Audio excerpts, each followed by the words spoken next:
Hello and welcome to the Kongversation, episode 303. I'm Chad McCanna. And I'm the esteemed Hyle Russell. En español, señor Hyle. Yo soy Hyle Russell. En español, Russell. My name is the same in English and Spanish. Okay, es un cognet. My name is Jeff. Yeah, we're joined by this guy. My name is Jeff. Oh my God. This offensive stereotype is Jeff Onan. Yeah, that's me. I'm him. Yeah. So we are going to continue on with last week's part 1 of the Super Smash Bros. 4 Wii U first impressions. Wait, Well, so hold on, we're going to Chad, hold continue part 1. Is this part 1, part 2? That's exactly right. Hold on, Chad, I though. see. I feel like we should comment on the sudden passing of King Abdullah of Saudi Arabia. Oh my God. Oh, I know. Okay. What would you, King Paula Abdullah? how would you like to comment on this, Hyle? He died, and I don't know. Like, I know he was looking forward to part 2 of our Smash discussion. Mm-hmm. I guess we can only take solace in the fact that he got to play Smash 4. I hope he completed all the event modes. I don't know if he had a second player to help him, but I would really hate to think that he died before his complete Super Smash Bros. For Wii U experience was in the can. It is really the passing of a Saudi Arabian king. That's the only That's the only event that's happened in the past week. That Actually, honestly, I have a pop culture segue regarding Saudi Arabia that I wanted to touch on. Well, go ahead and prepare us for that. Okay, so Hyle Wait, Chad, already are you set going the to stage. insult? Chad, are you going to insult any religions in this little diversion of a speech? Because No, I promise I won't insult the brainwashed masses that subscribe to Christian theology. Well, that's not what I signed up for. I have written here in my notes, actually, note number 1 is bash Christianity. Oh, okay. So you're right in line with the show's guys, sensibilities. How many Christianities does it take to change a light bulb, you guys? 0, because if Christianity had its way, we would still be in the Dark Ages. Oh man, that's witty. That's good. witty, Chad. It's not, I was going to say, at least several, because they're not very intelligent. So Yours was better than mine. several Christians. Yeah. More accurate, certainly.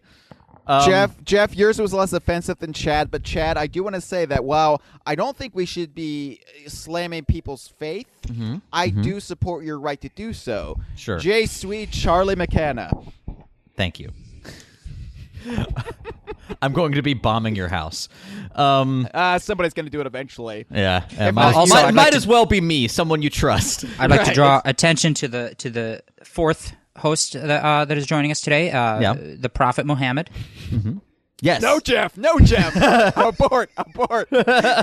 So anyway, the Saudi Arabia pop culture thing that I wanted to mention is actually in the form of a mea culpa.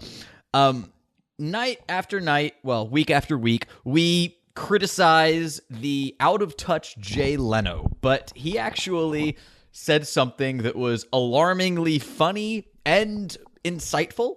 Was it about his car collection? Yeah. I think that cars are good. Now that's what I wanted to talk about. No, look, Jay Leno was a fantastic stand-up comic in the 80s. Yeah. So I think that the comment that he made in the last week harkens back to that, where someone was looking for a gotcha moment because Jay Leno has a reputation of being the most conciliatory comic and host of comics that Right, he's a will ever glad exist. handler. He's Exactly. kiss-ass. Someone asked him about Bill Cosby and the rape allegations, and Jay Leno's line, to his credit, was, it's interesting. I should do it in a Jay Leno voice. Yeah, you should. Yeah, it's interesting. Do you hear about this? You hear about this, Kevin? So, in Saudi Arabia, it takes 2 women to testify against a man. Here, it takes 25. I laughed at a Jay Leno joke. I know, right? I was shocked. man. I was shocked. So I want to say That's good. kudos That's good. to Jay Leno. Segue from Saudi Arabian discussion. bringing it around. Yeah. Somebody asked me about the about That's the, wild, Jay. That's wild. Stop smoking that doobie, Kevin. Maybe then you'll be up to speed on politics in America. Doobie. Oh, man, Jay. Oh, man. Not cool, man. Not cool. Stay tuned for what Jeff's going to say. Oh. Well, somebody asked me about the Bill Cosby the rape allegations, and I said no, I did not rape Bill Cosby, and no further comment. You know that you need to avoid controversy, Jeff, and that's the best way to do it. Speaking of controversy, if we're gonna be talking about recent pop culture news before we talk about rape, anything relevant, right. The X-Files, Chad. X-Files might be coming back for its 10th season. Yeah, here's the thing, and we talked about this off the air because no. For those who haven't heard, Chad and I are kind of have an unhealthy obsession with the cult 1990s network TV sci-fi drama, The X-Files. For those who have never listened to a previous episode. Thank you, Jeff, because if you have to explain to the listener what the X-Files is... Every episode is somebody's first. Which is the problem the X-Files had. They should have... If you're listening right now... That's also what Bill Cosby said about fornication. Yeah. No, but the X-Files, it ran for 9 seasons, had 2 movies, had a spin-off show in The Lone Gunmen, also had a sister series called Millennium that it sometimes crossed over with. Yeah. Now has a comic book series called X-Files Season 10, which will hopefully be rendered irrelevant because Fox is looking to revive a lot of his old properties. Recently came back with a new season of 24 after that show ended. Yeah. I wish they would have called it 25. Which I thought was a missed opportunity. You know, there was actually going to be a 24 Die Hard crossover, but that's not a joke. They were going to pair up John McClane with Jack Bauer, and I don't know whatever happened to it. Look it up. They should just have an episode where Jack Bauer gets like a head injury, and then believes he's John McClane and shaves his head and everything, and he just runs around recreating Die Hard moments and quoting the movie. Hang on, since when does John McClane have a bald head? What? No, I'm pretending like the last 2 Die Hard movies didn't happen. I see. Yeah. Well, that's true. Fair enough. I was just thinking Bruce Willis. I wasn't thinking the last 2 Die Hard movies. It's hard to remember that Bruce Willis hasn't always been a clean shaven head. Yeah, he used to just make fists with his toes, and that's what he was known for. Right. So anyway, what the hell were we talking about?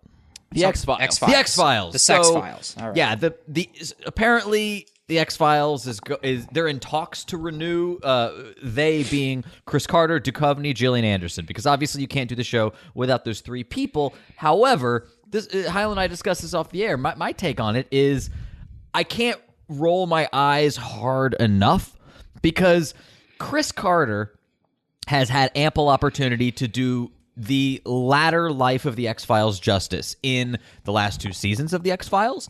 In the X-Files, season 8 wasn't bad. It was actually a step up from season 7 if you really want to look at the quality of the scripts. I'd say it's about on par. It just didn't have Duchovny half-assing it throughout most of the season. And John Doggett was actually a pretty good character, so I don't want to besmirch Robert Patrick. It was just there was a lot of meandering, and then season 9 sucked.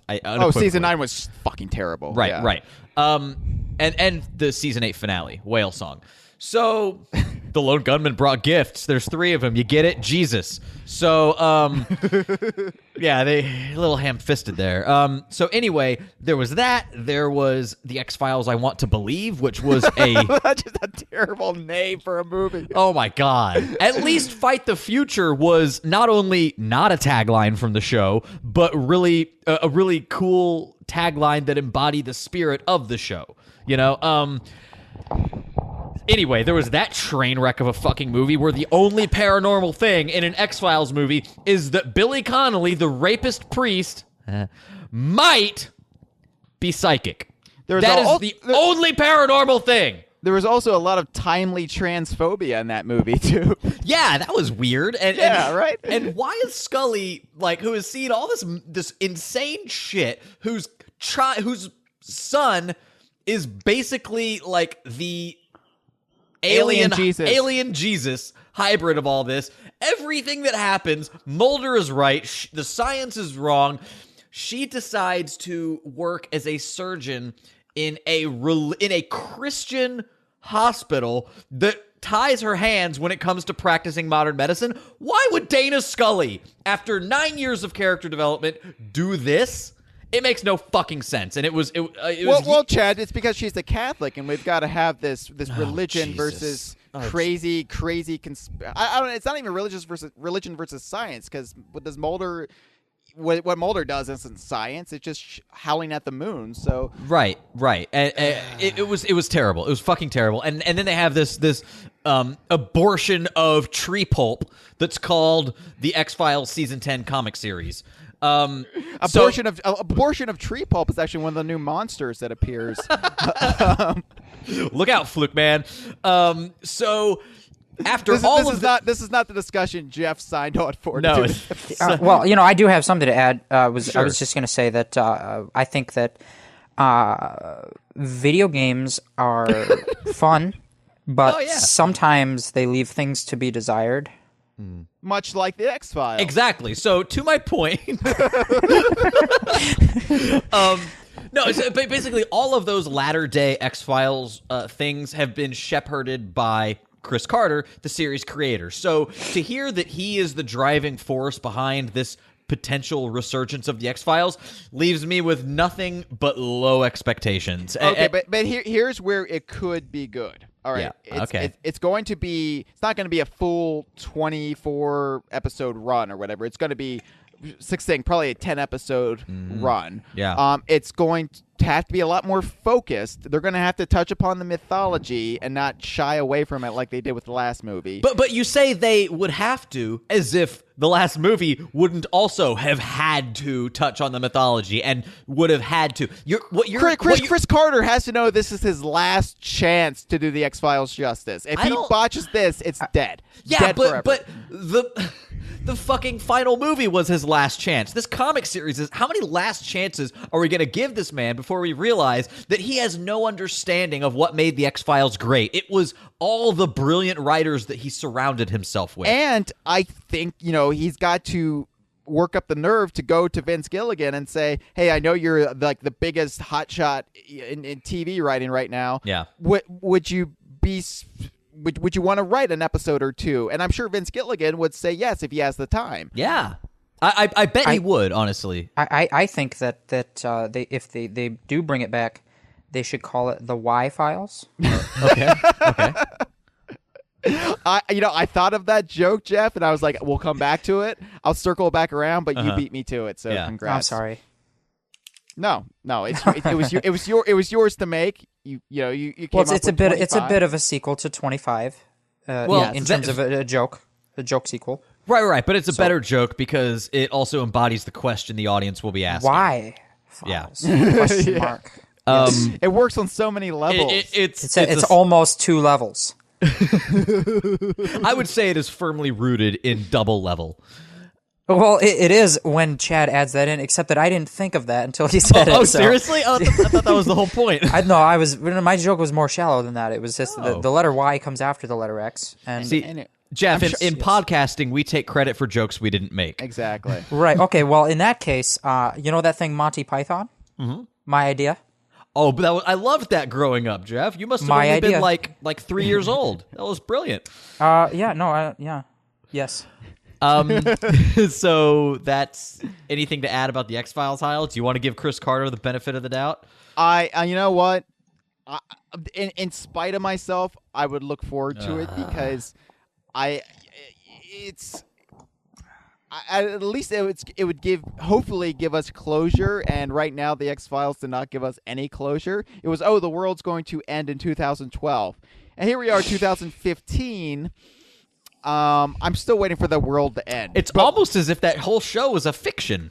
Well, no. But I need the X-Files world to end. Either blow it up or wrap up the storylines you had. But I need to tie it off, and because look, we both love the Lost ending, and people are gonna rag on Lost until we're old and gray. But we both like it, and the X-Files did not sustain the quality of Lost till the very end, but.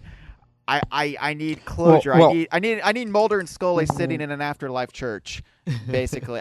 What if Hyle, what if the world was going to end in 2012, but that was based on like a different calendar, and then we've had some calendar changes over the years, so maybe it's like a math. It's just some kind of math issue. It's really going to did you even end know in 2015? Hyle, did you know that leap seconds are a thing? Leap seconds. Yeah, we got a leap second this year, right? Yeah, we got a leap second. Isn't it like raging terrible things on the economy or ruining our crops or something? Exactly, just like Y2K. So, maybe the Mayan calendar, as prophesized in the X-Files, was actually, millions of leap seconds off. Because really, it's 2015. Yeah. And not 2012. Exactly. And they just need to check their math. They forgot to carry a 1. They always forget that one. These Mayans, they can create fantastic cities in the jungle. They can develop their own calendar judging the positions of the stars, but they always forget to carry the 1. And you know what? They also can't not disappear. They just up and disappeared. So it's another thing that they can't do. That's the most concise description of what the Mayans did. They can't not disappear.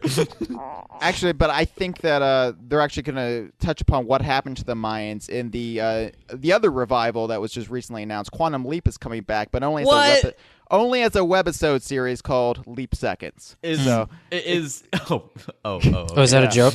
Yeah, that was a joke. I see. It was supposed to be, but what about never mind. It's that thinking about what leap second would actually be would be like you remember on 30 Rock when making it happen, yeah, we made it.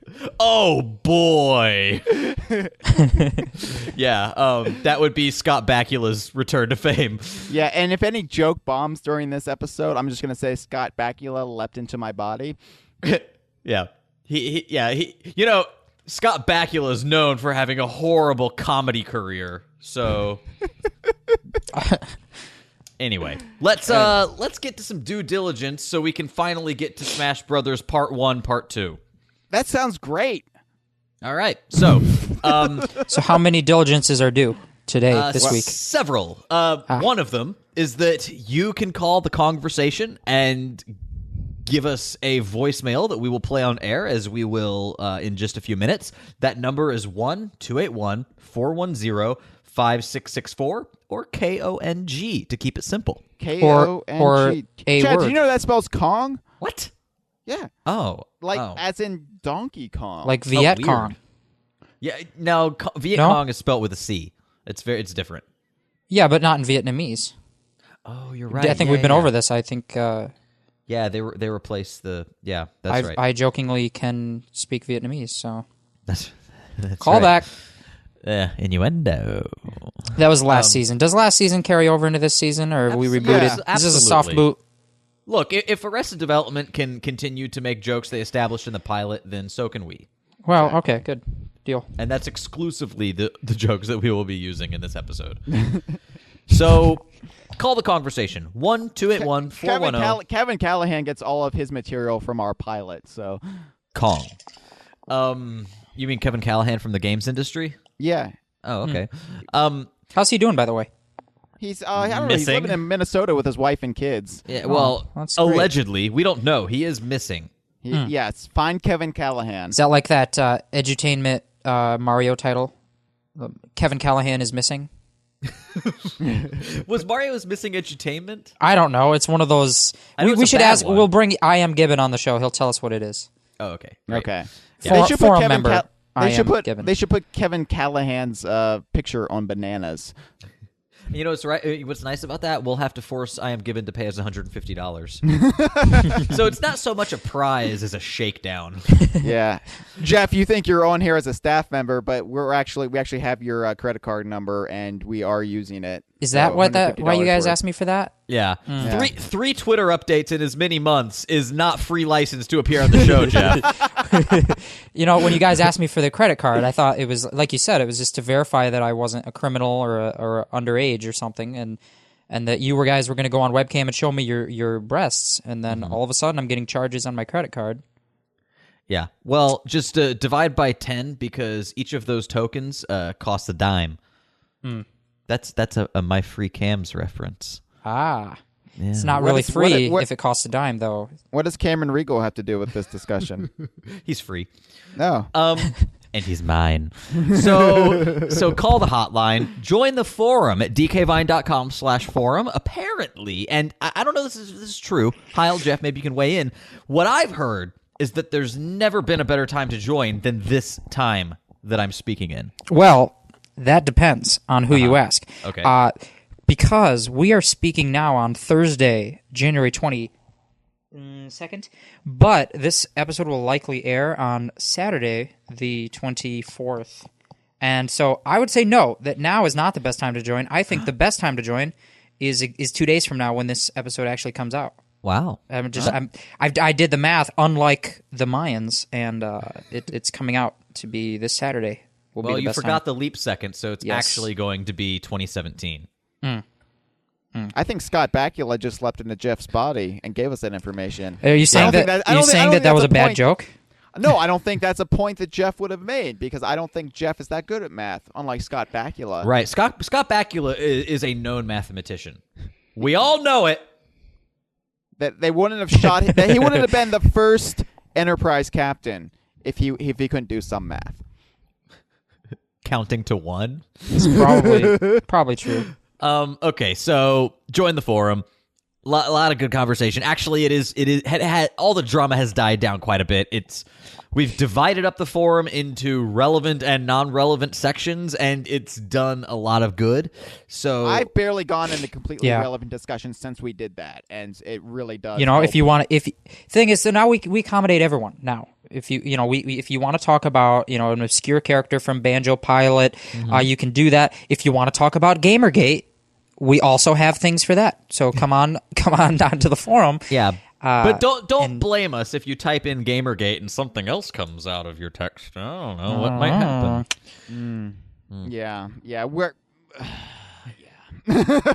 So anyway, forum is okay. Subscribe on iTunes. And I know we say this every time, and Hyle does his rape jokes. I'm not going to deign to do that. I just want you to go on iTunes, give us a star rating. well, Sunny. It's Always Sunny in Philadelphia did our rape joke last night. Oh, did they? Yeah, this week's episode of It's Always Sunny. Oh, I haven't seen it yet. Yeah, Dennis was obsessed with. There's a dating website where you could rate the members on there. Yeah. And people kept giving him a bad star rating, and he lost his mind. And in a crowded restaurant, started screaming how he was going to rate every woman in there. He was going to rate everybody in the restaurant, and it sounded like something else, much like our joke. And I'm just glad that It's Always Sunny is finally using our material. Right. So now we don't have to because it's too mainstream now. After that 38-page spec script we wrote. Right. But I expect the residual checks to start rolling in any day now. Yeah. We would have edited it down. We understand that a script can't be any more than 28 minutes. We would have edited it. Edited it. Ed and Eddie. That was the show. Why can we still do a spec script for that show, Chad? Yeah, it'll star Plank and be entirely silent.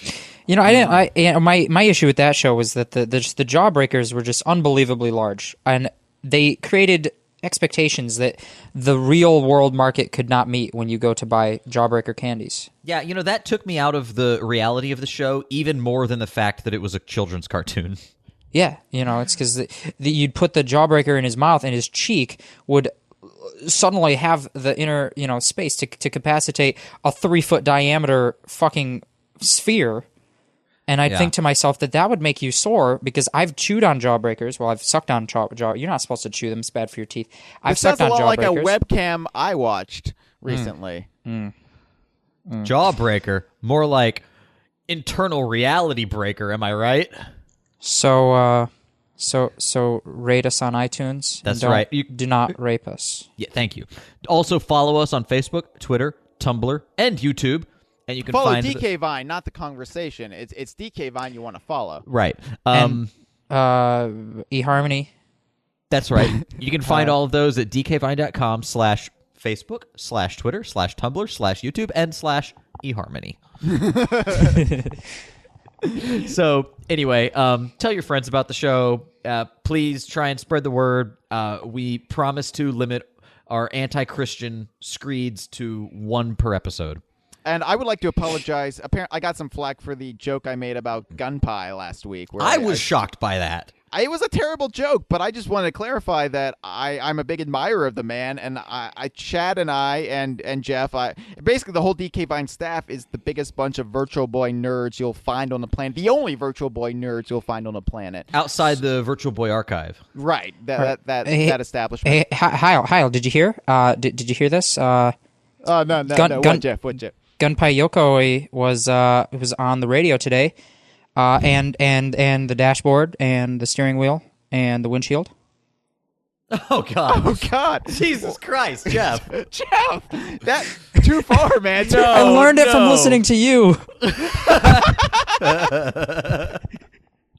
All right, Jeff, you're officially public enemy number 1 for the episode. Woo! Thanks Chad, for taking the heat off of us. Yeah, now we can say some pretty offensive shit, Chad. Nobody will get mad because everybody's just too upset about Jeff. Yeah. Hey, you set guys! the bar alarmingly high. Hey, you guys! I think that Christians are silly. Oh, Jesus Christ, you that's wild still not man. as bad as the joke you just made. Good Lord. So anyway, to atone for the joke I made, later this year, Chad, we do need to have a abortion clinic episode about To atone for Hyle's offensive nature, we're going to celebrate with an abortion clinic. No.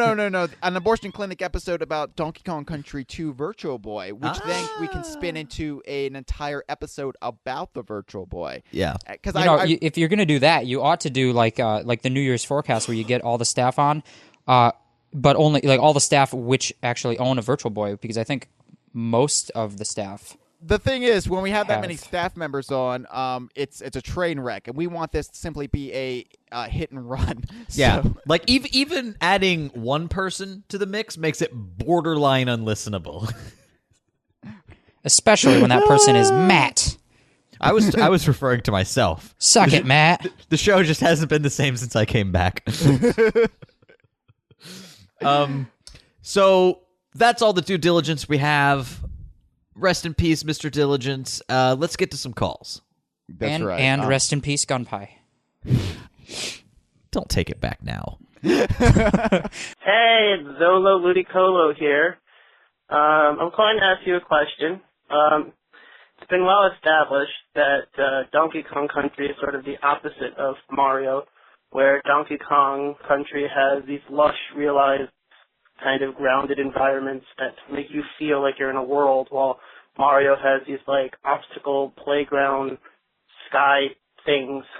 And I think nothing really says that better than, the new upcoming game, Mario Maker, where you literally just make these random levels with random parts, and it's kind of this kind of disjointed thing.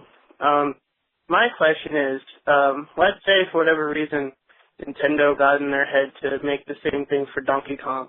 Would that be an utter disaster, or could it possibly be redeemable or even somehow spun positively?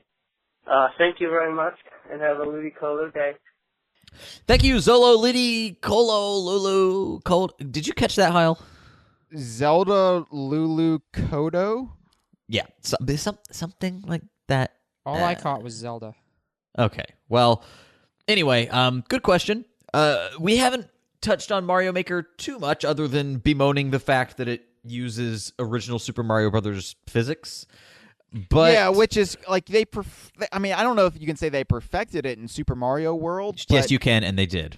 Okay, but why would you go like that's? I mean, the biggest problem we have with the whole 2D side-scrolling nostalgia trip, minus retros games, because retros games actually have modern physics in them. Right. But why would you go back to the archaic 1985 physics of Super Mario Brothers when we've grown out of that? It's stupid.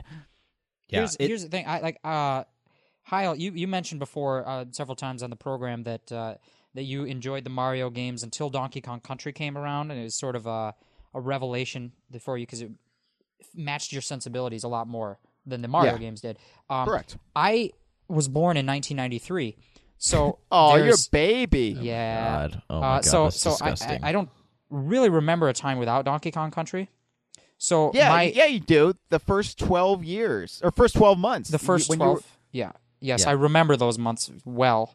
No, but the point is You that remember how good life got after your first birthday? yes. Yeah, that was Donkey Kong Country. The point I want to make is that I've basically grown up where Donkey Kong Country and Mario Brothers both existed at the same time. Sure. And I have always preferred Donkey Kong Country to the former, especially the NES games compared to Super Mario World. They're dated. They've aged. And I knew that as a child with a Super Nintendo that the NES games were inferior. I still had them. I still put a lot of time into them.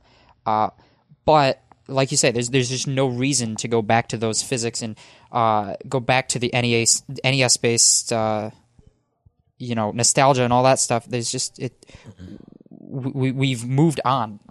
My entire life we've been beyond that point, so there's no reason to go back. We've regressed. I mean, you look at the adulation that the original Super Mario Brothers gets over its sequels, and yeah, it's almost like the sequels have fallen down the memory hole. Mario Maker is going to have like graphics from the Super Mario Brothers 3, Super Mario Brothers World, but it's going to have the physics of the original game, kind of like the new Super Mario Brothers physics. Right.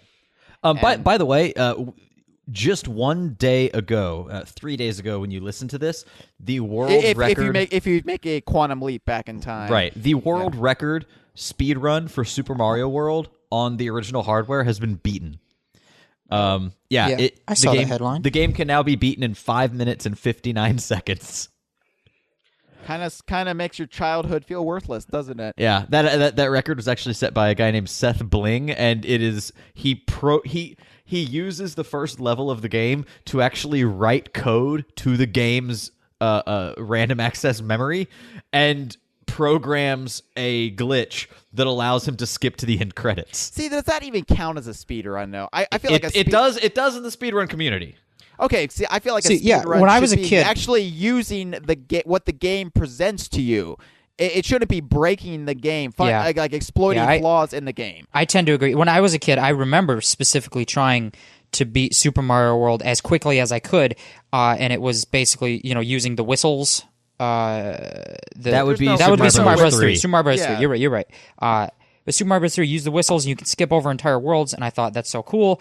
I wonder how fast I can beat this. It's so cool. It's so cool that I don't have to play this game that I just bought. I think there's a different also Fred Savage appeal. did it, so it gets extra cool points. There's a different appeal to playing a game for playing it and playing a game for speed, and I think one game can provide both of those experiences. Right. But I remember as a kid thinking how I wonder how fast someone else in the world, the best player in the whole world, could do this. But I did not consider that finding flaws in the code and things like that. Well, okay, but there are two different kinds of speedruns. There are completing them as quickly as possible, which basically means getting to the end credits, and then there are the 100%ers that also have to beat it as quickly as possible. I think arguably the 100% speedruns are more interesting, but I'm not going to discredit the people that just do it as fast as humanly possible. I think they're just different types of speedruns. I can't wait till speedrunning really takes off in the porn community. I could be good at that. Yeah, I was gonna say it already has in every household in America. Not me, man. It takes me 3 months to get off. I come up with fanon during each and every moment of sex. Yeah, Hyle, that's not speedrunning. That's just taking Celexa. Oh, memories. Yeah. So anyway, going back to the original point of the call, which was Mario Maker of Zolo, Zelda, Ludi, Lulu, Cola, Kodo. That's right, Coca-Cola. Mario. I'm with Coco and Pepsi. Right. So Donkey Kong Country Maker. It's never going to happen. Right, of course not. But hypothetical. Well, you know what else isn't going to happen? Memechi's premise that there would be a non-Mario, Zelda, or Pokemon Nintendo movie series starring Donkey Kong. But we still need to answer the question. Maybe the influence of the conversation will grow so rapidly that we'll be able to make these things happen eventually. We'll be the tastemakers of the entire world. Right. So, I think that it seems more feasible looking at a site like DKC Atlas, which has broken down the entire first game and a lot of the stages on the 2 sequels into, tile-based recreations. I think it's potentially possible, but the art style isn't nearly as tile-based as Mario. No, absolutely not. Well, And but it's shockingly tile-based because you never really read it as a kid. It seemed like an expansive, like fluid, ever-evolving world, which it really wasn't. Well, they use a lot of tricks, though. That's a lot Yeah, on Rare's mastery of the hardware and ability to hide the tiles and hide all the technical stuff behind how they created their levels. The amazing thing is Retro's Donkey Kong Country games are exactly the way your brain perceived Rare's Donkey Kong Country games. They're actually bringing to life what your brain thought was happening, but in reality wasn't. Right. Yeah. Because Rare's Donkey Kong Country games were a Flintstones cartoon. You had the just backgrounds repeating, but they hit it with foregrounds. Don't make that comparison. Hanna-Barbera, man. You know what Hanna-Barbera does to me. Yeah, the greatest cartoons of the 20th century? What? We have fun here on the conversation. So is Diddy Kong going to be playable in the next Wacky Races? He was killed by Muttley. It took a dark turn. But no, I think it could be doable, but the problem is that the original art assets are basically lost at this point. For Donkey Kong Country, right. You look back at the GBA trilogy, the port trilogy that Rare did in the mid-aughts. They had to use emulators to rip that stuff. Yeah, they didn't have them anymore. Yeah, but that's the thing though. If you were to make a Donkey Kong Country maker, wouldn't they just be using those exact originals, or do you think they? No, you're probably right. They would probably want to do an HD version of those. Yeah. Yeah. Because the Mario stuff. The pixelated look is kind of part of the aesthetic at this point, which is a bit of an excuse, but they can get away with it. It's laziness. It's right. the same. It's the same laziness that Sakurai uses when he makes the retro stages. Oh, boy. Yeah, I don't think people would give the Donkey Kong Country graphics the same pass on account of it's not nostalgic for it to look good. It's nostalgic for me. It's nostalgic for us because we're fans. I'm just kidding. It's not nostalgic for me because I still live it every day of my life. It's like I've never let it go.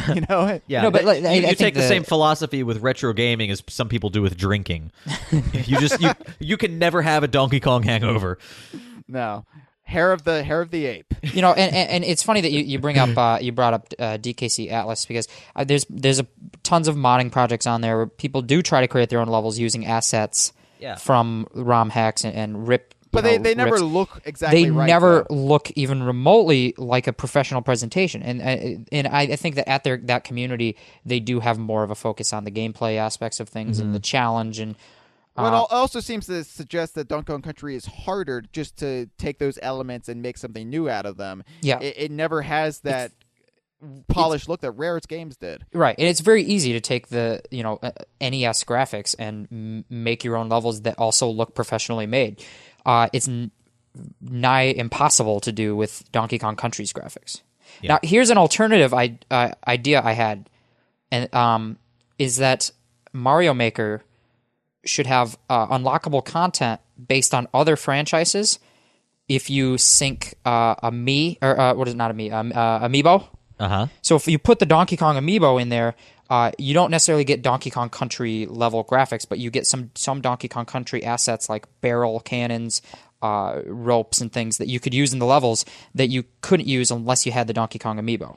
That actually is an interesting use of amiibo, and I'm shocked that sentence came out of my mouth. But I think something like that would make me want to not only get Mario Maker, but get different amiibo. I mean, that's if you kind could of a cool idea. Mash various elements, infuse Legend of Zelda elements and Kirby elements, Yoshi stuff, Yoshi's Island elements. But then we really should have a game called Nintendo Maker, and that just gets back to our point: is there needs to be a game designed around the amiibos, right? Rather than amiibos being shoehorned into games. The way I would do it would be to have the game itself, the Nintendo Maker or whatever, be a free to download game, completely free. But all of the assets, like other than a very basic set of assets, are unlocked based on how many amiibos you have. So you unlock more content for building. So now we're just basically talking about Project Spark, but a Nintendo version. Yeah, no, Yeah, you're I basically gating off. Well, this is So we're getting farther and farther from the base question. Which, by here. the way, Project Spark, still no news on the Conquer element. So, yeah. Yeah. Anyway. Well, yeah, I'm sure that they'll have another line of dialogue in an E3 presentation this year. So that'll be something for us to hang our hopes on. For It's been 11. Yeah, Conquer will say it's been 11 years since I've been in a game. When are you gonna make your own? Yeah, I've been in the game all this time. Nobody's thought to use me. This time he shows up on stage, but instead of cutting the logo up, he's actually like wandering around drunk, just depressed about the state of. He's sitting in the audience heckling Phil Spencer. Actually, we should have Hyle. We should my franchise. It's always Battletoads. We should have Chad actually go to E3 and in a Conquer costume and heckle people in the Conquer voice. That could probably go viral. Why don't I get in a Conquer costume and do Charles Martinet impressions? Why don't you just be in a Conquer costume all the time and just become who you? We could put a webcam on him. Getting back to my free cams. That's how we make our fortune. 1 10-cent token at a time. So, I hope we answered your call to satisfaction, Zolo, Colo, Lulu. I think ultimately, it wouldn't work for Donkey Kong Country, and that's about it. Right? Yeah, pretty much. Yeah. Hey there, Chad and Hyle. Hope you guys are doing well. It's Malik calling in to ask you two another question. Now, the DKC series is well known for its music, and I think it's safe to say that the most recognizable track of them all is DK Island Swing, or Jungle Hijinks. That song's been officially remixed over 50 times, which may get annoying to some, but I don't mind it too much. It's pretty cool hearing so many different renditions of one of my favorite songs in gaming. Which leads me to my question. Do you guys have a favorite remix of the Jungle Hijinks track? Some of mine include Jungle Japes, the ones in Returns and Tropical Freeze, the ones in Mario Tennis Open and Mario Power Tennis, and the new jazzy one from Smash Brothers is really growing on me, too. But, that's all I got for you this week. Keep up the good work, guys. See ya! Malik. Was that leading anywhere, or are you just saying his name? Oh, I'm just singing a song, because I got a song in my heart, Chad. Yeah. What was that, Jeff? I said Camille. Oh. It was more of a Cosby thing. But I think we're past that. So yeah, let's not go back there. So interesting issue here that DK Island Swing has been notoriously over remixed. Over 50 times or something like that. Yeah, right. But same amount of of the woman that Cosby raped when he did his raping. So do you guys have a favorite remix of this song? Nah. I like the original. Yeah, really? That's what I was going to say. Like that's the easy answer, though, isn't it? Yeah, but I mean, the remixes always lose the essential. Unless it's David Wise doing the remix, it always loses something essential. Like you look at the Smash Brothers remixes, there's very little heart and soul in those remixes. I would say my favorite remixes of it would be the ones also done by David Wise. But the thing is, like, I don't have them off the top of my head. I think that the original is obviously the most prolific. If I try to remember what the song sounds like, I think of the original, and then I can't discern between two different remixes. If I sat down and listened to them all, like I think it was forum member Sean, long-standing forum member, who did a series, and former site editor Sean. Former site editor, yes, part of the new staff, who compiled some or all of the remixes. And if I did, actually, that would be Sparky Z. No. I think Sean did a YouTube Sean feature. did a YouTube series. Yeah. Okay. Just Sparky a Z, month or two ago. Sparky Z did the definitive rips of the soundtrack. Right. Yeah, but Sean did a compiled feature them all. Yeah. showing all the different remixes of the song. Of just that theme. That theme, yes. Oh, I'm sorry. I thought you meant the entire game through various soundtrack. games. Okay. No. Right. So, my train of thought. Oh, basically, if I were to sit down and listen to his whole series there and take notes, I could probably come up with a favorite. But off the top of my head, I would just have to defer to the original. Go ahead, Hyle. Yeah. Oh no, I was just gonna say, I think to touch upon that, I like David Wise. I like what he did with it in the bonus rooms in Donkey Kong Country 2. I like what Grant Kirkhope did with it in Donkey Kong 64. And then I like what David Wise did with it in Tropical Freeze. That's about it, really. I think my number one favorite remix would be actually I gotta split it. Would be the arranged version of the theme that was on the Japanese DKC soundtrack that was called Jungle Groove or Jungle Groove. Hey, I'm sorry. My dad is Japanese, so oh yeah, that must be how you know Vietnamese. Yeah, so because Japanese and Vietnamese are the same. That's the joke. That was the joke. Yeah, Japanese, Vietnamese, Chuck E. Cheese. Look at these. You're Faith Hillen. So, the arranged version of Jungle Groove, which was basically the original theme. I believe it was arranged by David Wise because there were I think 6 different tracks, maybe 7 from the. Actually, looking at it, 8. That were done with proper instrumentation and jungle sound effects and stuff, and that was the one that really hooked its claws into my brain as a child. Yeah, its jungle grooves embedded themselves in my gray matter. The other one that I would have to say is both versions of the theme that were in Donkey Kong Country Returns, because they actually split the traditional, da da da da da da da da, and then the part where it kind of breaks down. Exactly. Yeah. Yeah, I did like that a lot too. That was awesome. They split that into 2 different stages, but I think taken as a collective, those arrangements and returns were really great, and those are at least the musical effort was led by Kenji Yamamoto. I know he had a whole team behind him, so I'm not sure who specifically did those. Maybe Scott Bakula leapt into him. Could be. Yeah. In fact, without any further evidence, I think we kind of have to assume that's what happened. Yeah, it's the only way to be sure. It had the telltale signs of Scott Bakula. If you know anything about the music he's produced, right? And we won't go into what those telltale signs are, but obviously they're there. Mm-hmm. Obviously, yeah. So there are a couple more calls. We'll have to wait until next week to get to them because we are now at this point about 50 minutes into the show. Oh, you don't want to take that weird call that may be from Kevin Callahan because it came from Minnesota? No. But it's just about us sucking dick? No, I know. I'm honestly a little disappointed you even brought it up on the air. Well, okay, but the only reason I brought it up is it's from Minnesota, so it might be from Kevin Callahan or maybe or his wife or his kids. I don't know, but I'm excited about it. We don't have to talk about it, but you're already talking about it. I'm just saying it's a call. They called and it was just this weird rambling 5-minute call where it said they get horny listening to us. Yeah, and they ask how much dick we suck and yada yada. We don't need. I mean, it's not playable, but it might be Kevin Callahan. We might have the answer to our mystery. Don't be such a Scully, Chad. I'm sorry. I'll go back to my job. Not doing surgery on children because Jesus would cry. Well, no, but you Google how to save them. Then. That's right. I go to Google and type in stem cells. Fuck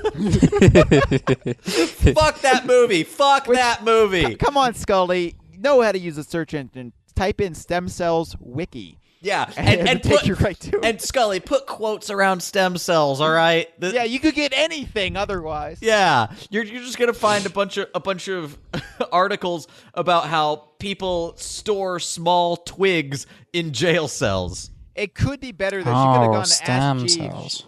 She could have gone to Ask Jeeves and asked, "How do I save a little boy with stem cells?" Isn't Ask Jeeves no longer Ask Jeeves? I think it's just Ask. Yeah, because I remember that when I went to Ask Jeeves and Jeeves was no longer there, and I was very upset because I preferred Jeeves.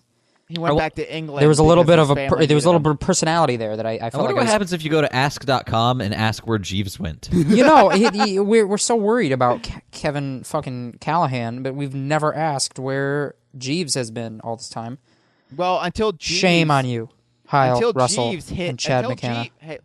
Jeff, until Jeeves tells us there's a new Diddy Kong racing game coming, I don't give a shit about Jeeves. Well, maybe he would have told you if you would have asked. Yeah. Ooh. But how am I going to ask Jeeves if he's not there? The Wayback Machine. Okay, so right. let's get to the subject after we talk about Battletoads.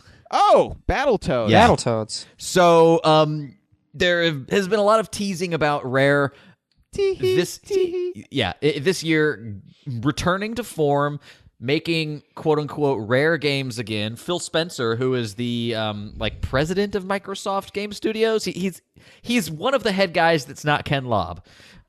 Phil Spencer, he's the one we always make Phil Spector jokes about. Right. Ah. He's actually a handsome. Sound similar. He's a handsome guy, but I only ever have thought of him visually as Phil Spencer in court.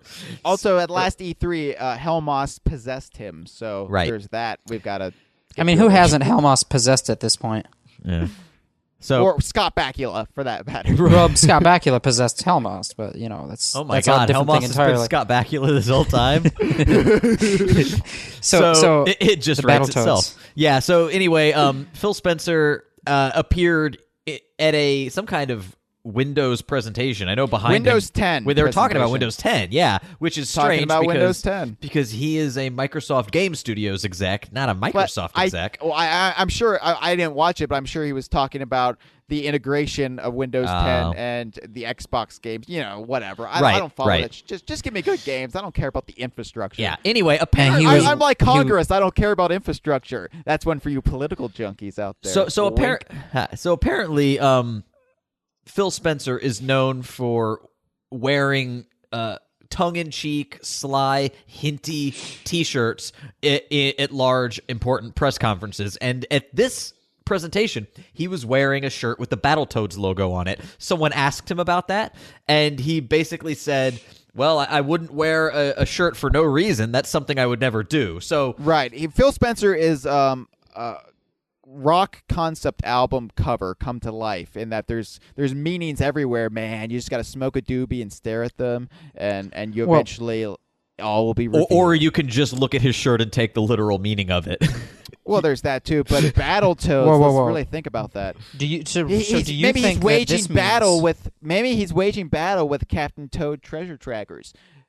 So he's making his own version of that game, starring, say, Blinks the cat. So anyway, it's looking more and more like Battletoads is going to be the game that Rare will bank its return to form on. Wow. Well, here's what we can say. You can say, one, there are good odds a Battletoads is being made. Yeah. And two, good odds. I'd say it's pretty much confirmed at this point. At this point, that pretty much confirms Battletoads is something that is being made. Another thing you can say is that Rare is making something that they consider to be rare. Does that mean Rare is the one making Battletoads? Not necessarily. Not necessarily. No. Yeah. Because there is now a history of outsourcing rare IPs. Yes. So, but Rare did inject some Battletoad flavor into Kinect Sports Season 2, and they hadn't so much as touched Killer Instinct wasn't for it Kinect years. Sports Rivals? Wasn't it? Thank you.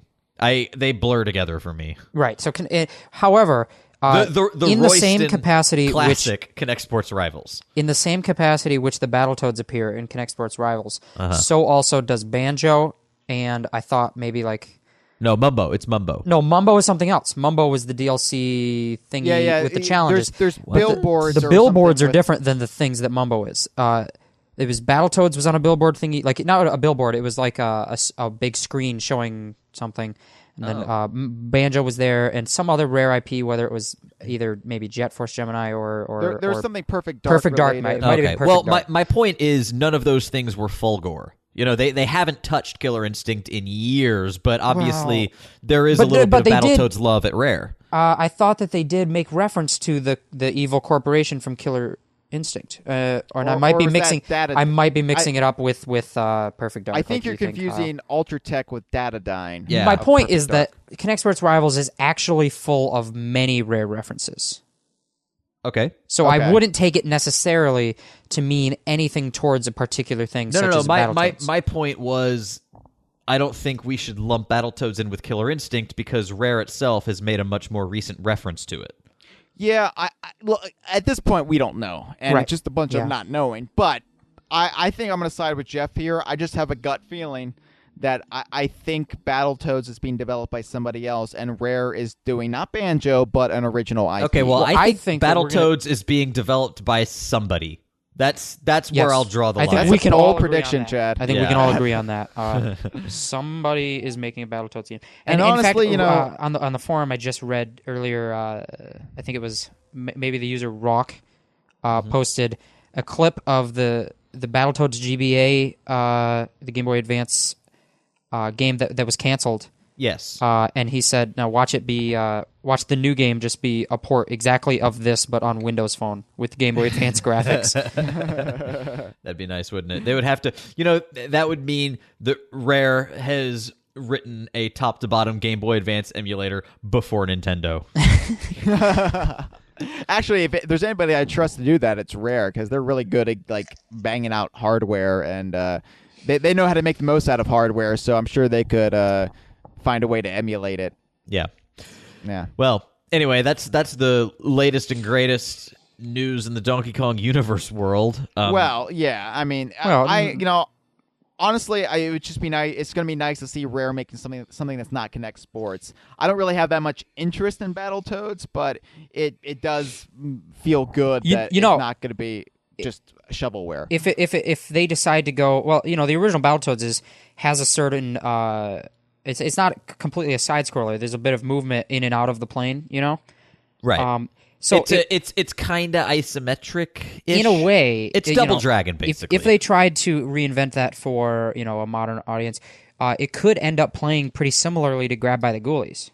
Well, yeah. I mean, we've said before on the show that Grab by the Ghoulies is a modern three-dimensional, Battletoads. right? Yeah. So depending on what it is, I could become interested in Battletoads. But like Hyle said, I think just the name Battletoads doesn't really do anything for me.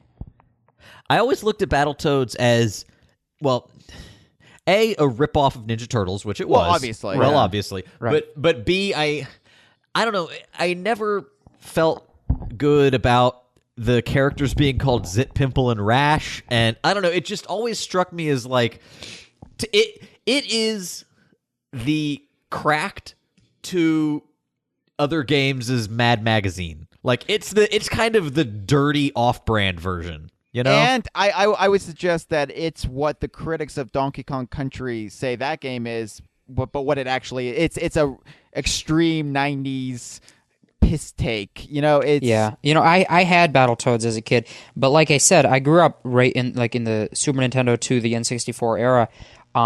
So even though you were born in that era, man.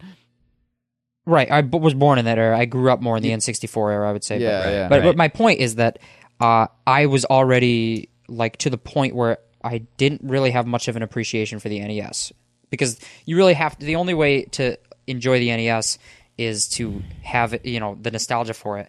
And when you grow up in a world that already has the Super Nintendo. That's going to piss off more people than Chad's Christianity comments. Well, my point is that if you grew up with a Super Nintendo, the NES is not that great. And I think that there's a lot of things about the NES era.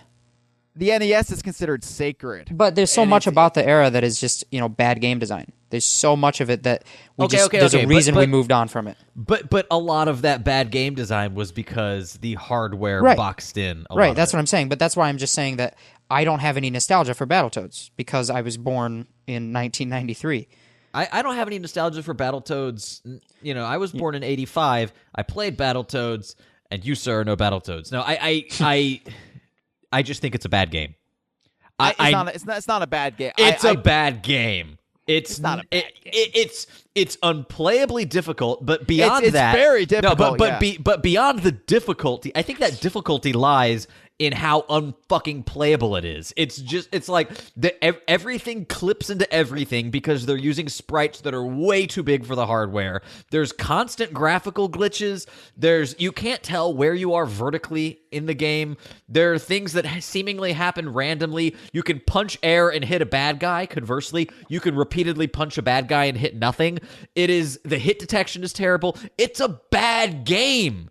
I'll say this about Battletoads. I won't be as harsh in my opinion as you are, Chad, but there's people lump that in with classic rare, but honestly, it predates like when I say classic rare, I mean like Donkey Kong Country onwards, the golden era of rare. Yeah, it predates that, and there's a reason Rare never returned to it during their heyday on the N64. Yeah, I don't see the desire to return to Battletoads because for me, and as Hyle just saying, what classic rare begins with Donkey Kong Country to me. And I don't consider their NES era to be like a staple of their classics, Saberman kind of got grandfathered in because he appeared in Banjo-Tooie, but Zit, Rash, and Pimple never showed up. So I did like Sneaky Snakes and Snake Rattle and Roll, but again, I think that when people think of pre-Donkey Kong Country, Rare, and Ultimate Play the Game, nostalgically, I think what they're really remembering is insanely difficult games, which, in my mind, don't translate to good games. With NES... licensed games. And licensed yeah, the games, thing... I was just going to say that. The thing with NES era Rare is that Rare created like 80 fucking games for the NES. Like, just a colossal number of games. And the only ones that get talked about are, Snake Rattle and Roll, Battletoads...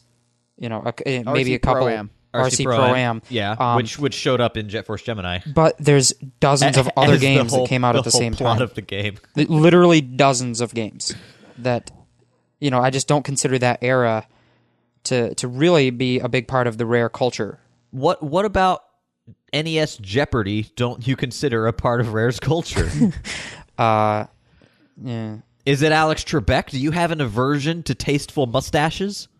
Well, I actually would prefer it if he went back to the mustache, but Yes, I think I would too. Here's the thing, though: if Rare really wanted to embrace that part of their history, Alex Trebek would have showed up in Grunny's Furnace Fun. So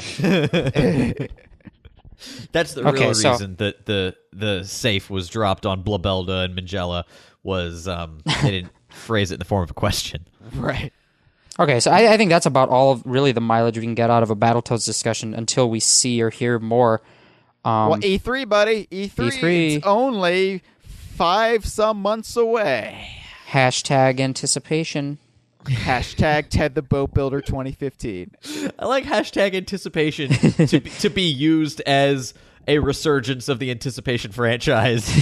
Because it has a double meaning there, because we're anticipatory for what will... it has a single meaning. No, okay. All right. That is the only meaning is for Rare to make an Anticipation sequel. Yellow shirt guy.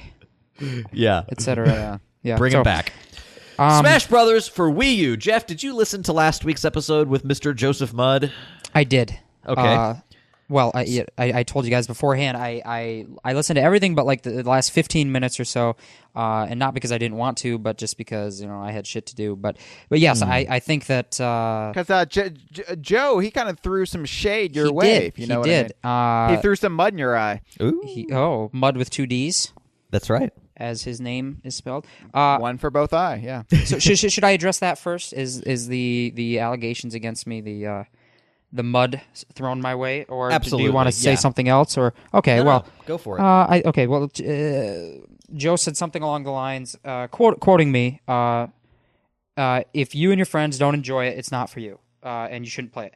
And sort of an elitist interpretation of the gameplay of Smash Brothers that if you don't like it, then you shouldn't be playing it.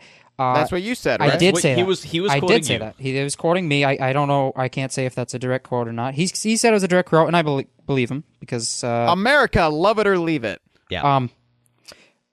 And we did get kind of into a bit of a heated discussion then, but this was a few months ago. So, basically, what I believe to be true is that if you don't say Jesus, I think the Lord, no, I'm just kidding. For the record, he's just all right with me. Okay, that's fine. I'll take that. No, you guys have basically come to sort of a conclusion that the game might have something there that's really fun, but you can't get to it because you don't have the crowd to play it with, or you don't have the circumstance to play it with, and I think that's true. I agree with you guys. However, I do have the crowd to play it, and so that kind of paints my impression of the game differently than yours. Sure. And so that is possibly why I've interpreted many of the game's faults that you've pointed out in a different light. And said, but Jeff, here's the thing though. I didn't really have the crowd to play Melee or Brawl with, and I still had a fun time. Right, and that's where you and I differ. That is where you and I differ, because I've had Brawl for 7 years, however long it's been out, 7 years or so, and outside of the first couple months of play, where I played all the single-player modes, I played through the Subspace Emissary, I played through all of the various modes that the game offers you. Outside of that initial run, for the past 7 years, I never popped it into my machine unless I had a crowd of people around who wanted to play a party game like Smash Brothers or Mario Kart. And you know what? I popped Brawl into my machine a couple months ago, but it was because there's an exploit in the level editor that lets you install like an illegal software thing onto your Wii. So that's why I used Brawl. So it wasn't to play the game. I'd like to pop Super Smash Brothers for Wii U in my machine, my toaster. Oh, okay. That way for I what? wouldn't have For to what? play it anymore. For what purpose is that? To burn it. It goes You good on spent a lot of jam. money on it. You could return it. You could but I could make a statement instead. Oh, yeah. You can also wipe your ass with it and mail it to Sakurai. So where I differ with you guys is you guys seem to point out that Brawl and especially maybe Melee had a very different feel in that you didn't have to have that environment to play. Well, and for me, here's the difficulty though, because and I'll agree with Hyle that I certainly played Melee to a lesser extent, Brawl single player, and enjoyed it. But as I said, Brawl was an interesting failure. Yes, but it's been so long that I can't encapsulate what was different about that experience. So it's difficult to make an argument in retrospect. Right. That's fair. But what I'm just gonna say is that I. And whether you can back up what your experience was or how it was different, I'm just going to say that I had a different experience with both games in that, for me, every Smash Brothers game has been about the multiplayer. And although they've had the single-player components and I have put time into those, time and again, over the year-long lifespan of the game, I didn't pop it in to play the Subspace Emissary. I didn't pop it in to go through and play Classic mode. Or adventure mode or all-star mode. Once I was done with the single-player component of the game, it sat in its box unless I had friends to play with. Or when you say single-player component, do you mean like even getting all the myriad collectibles, like music, like trophies, all that? Yeah, I spent plenty of time trying to get those collectibles and stuff and playing single-player. But I'm just saying that once that initial rush is over, say 6 months after the game's been released, the game is just going to collect dust unless I have the environment to play it as a party game. And it might have been different for you. You might have continued to come back to Melee for the single-player components. That's not how I've played the games in the past, and so that might paint a different picture for how I enjoy Smash Brothers and therefore how I picture the next game ranking up against the previous games. And so, until in this conversation that Joe and I had that he's quoting happened before he had a slight change of opinion on the game because he did have that experience in the past couple weeks where he had the ideal experience to play Smash Brothers. I think the ideal experience to play Smash Brothers is when you have a room full of people and they're all just goofing around playing Smash Brothers as a party game. Okay, but here's the thing though. Super Smash Brothers for Wii U is supposed to cater to single player and multiplayer audiences. The fact that it ignores they wouldn't have put any single player modes in there if it wasn't. If it was just a party game. Right. But the fact that it claims to cater to a wider audience, and then those of us that are in that audience that has been ignored or shortchanged. And here's the thing: both Chad and I want to play multiplayer. We want to have a solid online mode. Right, and the online we thing. Don't have access to let's hold the online thing off because I think it's a different argument entirely. Agreed. Okay. So we will talk about that. But anyway, the fact that it can't cater to the single player and yet it claims to, as do all the games in the series, I think is a massive failure on the game's part. Well, okay. I won't say you're wrong, but just as a question for clarity, where does it claim to cater to single players? Where are by you getting that? By having single player modes. Okay, that's fair. I think that that's a good answer. I think that all of the advertising campaign shows that you have the main advertising campaign is the one with the 8 players, everyone around the couch. Yeah, sure. And obviously that's not supposed to be the only way to play. Which is a shitty way to play, but that's I disagree, but that's another point. He disagrees. I'm sure it's more fun if you have 7 other people around you, right? That aren't cats, but it. Now, okay, here's where I'm coming from. And I'm not disagreeing with you, Jeff, because I'm just trying to explain where I'm coming from in my position. I completely understand that this game is fun for other people. It's like, Jeff, if you are in the target audience and you can enjoy it, bully for you. But it's like, if you see an injustice happening in society and you turn a blind eye, then are not you just as bad as those committing said atrocity? Like, it's, and obviously, this is why Gotham City is in the state it's in, Jeff. All right. No, okay, listen to this. All right. First they came for my single player campaign and I said nothing. Okay. How do I want to say this? As you guys have all acknowledged that if you had the experience that I had and the experience that Joe has had more recently, you understand the appeal of the game. But without that experience, you feel gypped because the single player experience leaves a lot to be desired in your eyes. Right. And I would agree with that. However, I have always approached the Smash Brothers series from the multiplayer perspective, so it's hard for me to see that in terms of feeling burned about that, because it's never been something that I've come for. It's never been something that I've considered a priority to the series. Now, what I'll say is this. I think that Super Smash Bros. Brawl is the example of what happens when you try to cater to too many things at once. And listen to this. So imagine this scenario. Reverse the roles of Super Smash Bros. Brawl and Super Smash Bros. 4. Imagine that Super Smash Bros. Brawl was very light on features, but focused more on tightening the gameplay and balancing the gameplay and providing a very robust multiplayer experience. Mm-hmm. Now, that would be non-ideal, but coming out of Melee, going into Brawl, it wouldn't seem like you're missing very many features because you had never had an expansive adventure mode before, like the Subspace Emissary. So it wouldn't feel like a lackluster missing an experience missing important features. I disagree. I think that the Subspace Emissary, while not executed to its fullest potential, is the obvious next step from Melee. But listen to this. In fact, if it was not in Brawl, I would have felt like that logical next step was avoided.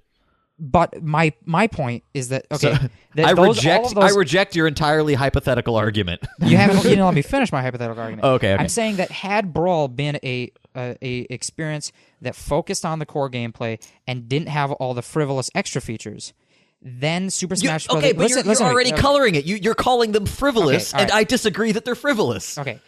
If it had focused on the core experience and didn't include all of the many myriad of features that Brawl did include. Okay, I'll allow it. A more bare bones experience. Not completely bare bones, but something more akin to say, Smash Brothers 4, where you would say that single-player component's not as good because it doesn't have an expansive adventure mode, it doesn't have as many options single-player-wise, whatever be the case. But, imagine that Super Smash Bros. 4 was building on the foundation of a game that had a core gameplay that was good. Okay. Then Super Smash Bros. 4 could have spent all of its time adding in cool features and expansive adventure modes on a solid foundation. But because it's coming off of Brawl, there's no way they could have devoted the time to The reason Brawl is a failure, in my mind, and you might disagree, is because the Subspace Emissary took so much development time that the core experience of the game is flawed at a fundamental level, and it's not fun to play in the long run. It's a game that's supposed to last 7 years, and it did not satisfy me for 7 years because of the flaws in the core mechanics of the game. And those are things that I think Smash Bros. 4 has fixed. I have to ask you, how do you know how much time was devoted to character play versus Subspace Emissary development? Well, it's been said that well, and I, and now we're getting into sources and things, and I obviously don't have sources to back up my claims, but off the top of my head, but I don't think that Sakurai does anything accidentally. I think that he might have changed the way that the Brawl characters play, not because he ran out of time, but because it was an intentional decision to cater to perhaps a more casual fighting audience. To an extent, that absolutely was the case. However, I do think, or possibly remember reading, and this is now getting into dubious claim territory, but I thought I was under the impression that to an extent, the Subspace Emissary sucked up a lot of resources of the development time. That now I'm just positing hypotheticals. Had he not put that time into Subspace Emissary, maybe the core experience of Brawl would have turned out tighter, more balanced, and more fun in the long run. And now, you guys, like I said before, we're coming at it from a completely different standpoint of how you play the game. And for me, the vast, vast majority of the past 7 years of playing Brawl has been in that multiplayer play space. And in that sense, I would have sacrificed the Subspace Emissary for a better experience.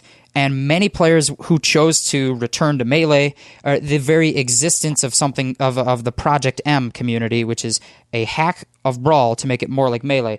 There's just a massive component of this community that has decided that Brawl didn't have the staying power to last 7 years. I never went back to Melee, and I never have played Project M. I still played Brawl, but I admit that I was not satisfied with it. And in the short amount of time that I've had with Smash 4, I can already tell that it's going to have more staying power in my machine around my couch with my friends than Brawl did. Well, here's what my hypothetical. I feel like we're just going around in circles at this point. My hypothetical from before was that had Brawl been more bare bones and focused and built a solid foundation, or had 4 come along after a game that had a good foundation to build on, then 4 could have included those features and been more of a home run. But because it had to basically, in my opinion, fix a lot of mistakes that you guys might not think are mistakes or be worried about, but I from my point of view, were mistakes. Because of that, I think it feels like a step backwards to you, because it had to go and fix the foundation, and therefore they didn't have those other features. I don't think it's necessarily... I disagree, though. I disagree. I think that Smash 4 doesn't fix any mistakes from Brawl. It exasperates them. I feel like... No, you're making all new ones. I feel like what Smash 4 does is it takes the kind of sloppier stage design of Brawl and just runs with it, and to the point where stages are unplayable now. Most stages are unplayable now. Yeah, I think the stages are better than Brawl's, but you have a manic version and a depressive version of the stage, and neither of those is fun. It's the Robin Williams of video games, and quite frankly, no wonder he killed himself. So that's why there's so much Zelda rep. No, I think that one of the issues of Smash 4 is, you are right, Jeff, in that there were a lot of gamers that rejected what he did with Brawl, and that's where Project M came from, was to try and rectify a lot of that. But I think that one of the strengths of Brawl is that Sakurai was trying to make a game. He wasn't trying to cater to an audience. Can I do a Beatles analogy? Sure. All right. Brawl was the White Album. It was big. It was messy. It wasn't really focused, but god damn, it's an interesting piece of art. Mm-hmm. 4 is Let It Be. It's an attempt to get back to basics, and it just kind of fails. Well, if I can play on that analogy, I would say right. If I can play on that analogy, I'd say Brawl is the White Album. It's big and it has a lot going on in different variety of things, but underlying every song, you would have to add in like an obnoxious click every 20 seconds. That's called Revolution Number 9. If the entire album had within the foundation of the gameplay, some annoying sound in the background, pervasive through every song, that would be a better analogy. Okay, and that's how I feel about Brawl. Let's call it one of those annoying sounds that's at such a frequency that a lot of people can't hear it, because I didn't detect any of that. And I know that there are a lot of people who are so in tune with the mechanics of Smash that they can immediately tell that Brawl is a lesser experience than Melee and 64. And I think that's an important distinction to make. Is Chad? I'm not going to speak for you, Chad, but I know for me, like, I'm not a Smash Brothers fan. I'm a fan of Smash Brothers. I come to it because I'm a fan of Nintendo, and I like the celebration of Nintendo, and they were damn good games. So, but I'm not obsessed over it. Even ignoring some of the more complex mechanics that most players, and I'll agree with you, probably most players don't even know exist or care that they exist. Even ignoring those mechanics, I think fundamentally one of the most important things in the game is balance of characters.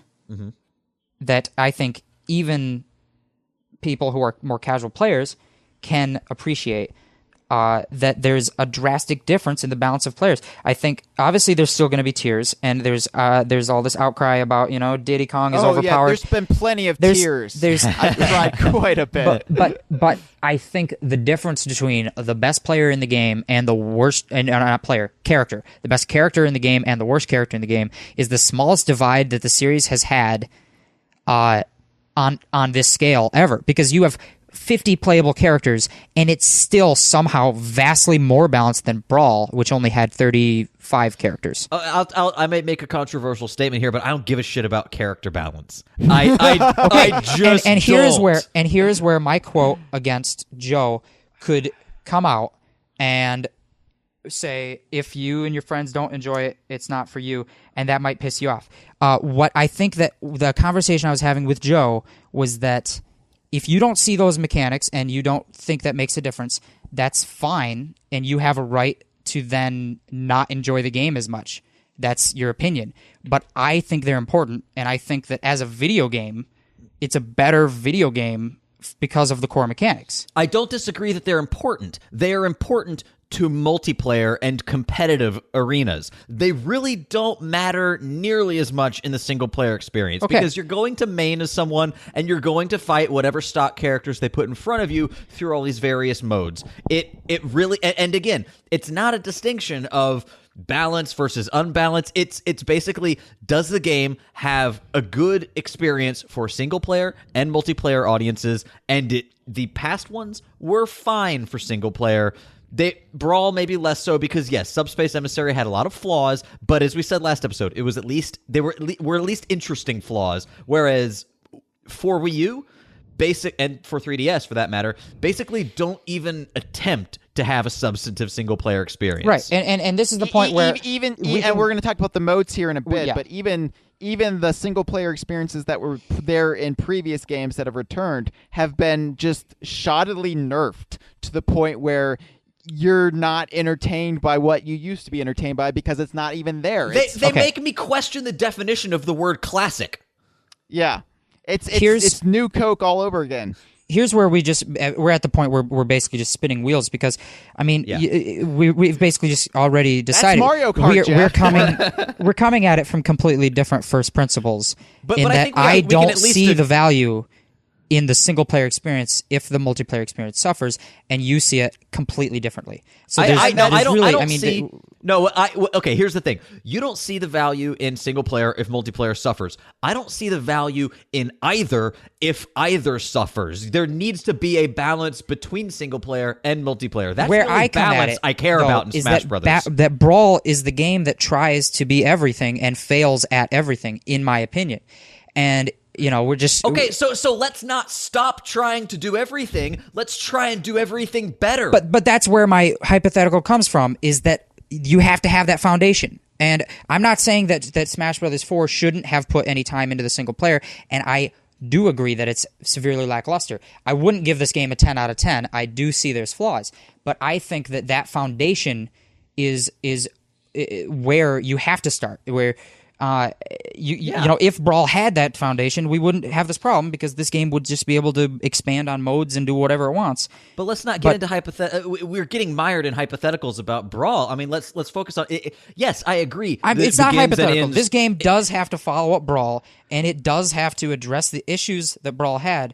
And it right. could, but what you're saying is it's okay if it gets the fundamentals right and it stops there. This what is I'm Nintendo. saying is The fundamentals are the first. You have to have the fundamentals. This is not Nintendo. This is Sakurai. Okay. Let's be clear. Well, but Joe spent a considerable amount of last episode claiming this is a Nintendo game, and therefore it has to appeal to every audience and this and that. And maybe that's the problem. It's a Nintendo game, and we're Rare fans, and we expect that rare degree of quality. I think that yes, I agree. Brawl, according to the common consensus is that the mechanics were not right.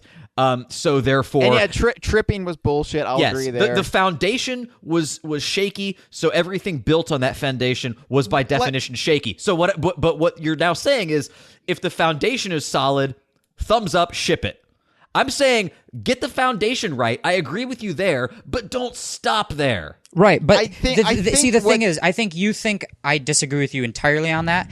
But what the difference is that where the difference between you and I on this issue is that to you that's a failure, and to me it's like a pass. I'm not saying it's a home run. It's a pass. And I like the game, but I'm not going to sit here and say that there's no flaws, because I absolutely agree on all of these flaws. It's just a degree to which the flaws hurt the game for us. And that is due bringing it all the way around, which I think it's funny because we're getting heated here, and I love you, Jeff. This is the closest. This is the closest we've come to having an episode of Crossfire. Right, we are ruining the podcasting medium. We need Jon Stewart to come on and yell at us. No, I think actually we do basically agree. It's just that we are understanding that we're coming at it from different vantage points. Yeah, I think we come at it from different vantage points and of what we think is important. We're never going to agree because of that. We're never. Yeah, we're not going to agree agree because of that. But we at least we're mature enough to understand that we have different perspectives. Yeah. And I think that's the reason I'm on the show is I think because I do offer a different perspective. But there's you guys had no expectation I was going to come on here and change your minds or vice versa. No.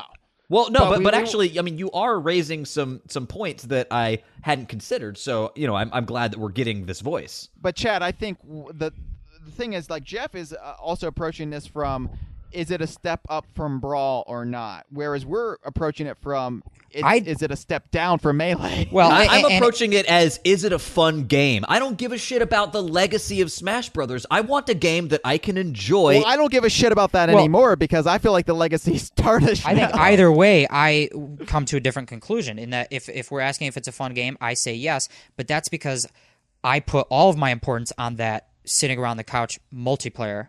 Right. And I have access to that experience. And I bet that is a blast, but not all of us have the luxury to play it that way. And I think I think to an extent that is where Joe got offense from our conversation that I had with him, was that I believe that to be the main experience Smash Brothers wants you to have. So as a video game. And I disagree. It was a failure in marketing. And I disagree with Joe on the belief that every video game should try to do everything. I think last episode he spent a considerable amount of time discussing that as a Nintendo game, it should be easy for everybody to pick up and everybody to enjoy. And I don't agree with that. I don't think Smash Brothers is Mario Kart. I don't think Smash Brothers should be as simple as moving the stick and pressing the A button as Mario Kart is, and that anybody can sit down and play it. I don't think that's the case that Joe was trying to make. I think at that part of the conversation, we were largely talking about how completely obtuse the menus and modes and that of the game I will are. Absolutely agree with. And that's I want to put Jeff's comments in context here, because I think that's what he was talking about. Joe's comments. I'm sorry, thank you. A lot of J names. That's what Joe was referring to.